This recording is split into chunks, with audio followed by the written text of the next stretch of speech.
যেটা সত্য সেটা আমি বলবো, সেটা আমার বাবা যদি কোনো ভুল করে থাকে সেটাও আমি বলবো যেটা তোমার ভুল।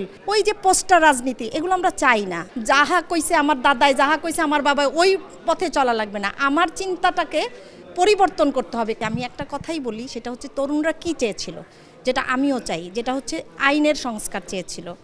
একটা এই যে সিন্ডিকেট যে বাণিজ্য, প্রত্যেকটা জায়গায় গভর্নমেন্টের যে কোনো জায়গায় গেলেই একটা ঘুষ, একটা দুর্নীতি, এইটা ওরা ভাঙতে চেয়েছিল, যেটা হাদি আমাদেরকে বলে দিয়ে গেছে। যদিও হাদি একটা প্রতিনিধিত্ব করেছিল আমাদের, হ্যাঁ, এই চিন্তাধারার পরিবর্তনটা, এই পরিবর্তনটা যাতে হয় এটাই আমরা চাই। কারণ আমাদের দেখেন আশেপাশের দেশগুলো কত উন্নত হয়ে যাচ্ছে, আর আমরা সেই কত বছর ধরে একই শৃঙ্খলে আবদ্ধ। ভবিষ্যৎ হোক নিরাপদ, বিনিয়োগ হোক বিশ্বস্ত, আর আমার পছন্দ সল্ট বে। ওয়েলকাম টু সল্ট বে। ওই একই রাজনীতি, ওই যে পোস্টার রাজনীতি, এগুলো আমরা চাই না।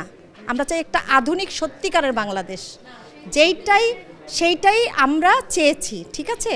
ওইটাই, যেটা নাকি হাদি বলে যেত, সবার হয়ে একটা বলে যেতেন, মানে এটা হলে মানে সবচেয়ে বড় কথা এটাই হচ্ছে আমাদের মাথার যে চিন্তা চেতনা, যে আমার কইছে দাদা, আমার যাহা কইছে আমার দাদাই, যাহা কইছে আমার বাবা, ওই পথে চলা লাগবে না। আমার চিন্তাটাকে পরিবর্তন করতে হবে, কোনটা সত্য কোনটা অসত্য, ওইটাকে পরিবর্তন করে আমি সত্যের পথে যাব, তাই না?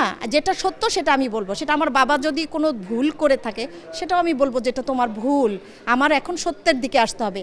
এই যে ইমানের যে একটা চিন্তা ভাবনা, মানে ইমানদার হওয়ার যে একটা মানে প্রতিষ্ঠিত করার, মানে ইমান প্রতিষ্ঠিত করা, মানে সত্যের পথে থাকাটা, এটা খুবই দরকার। নাহলে বাংলাদেশ কোনো দিন উন্নতি হবে না।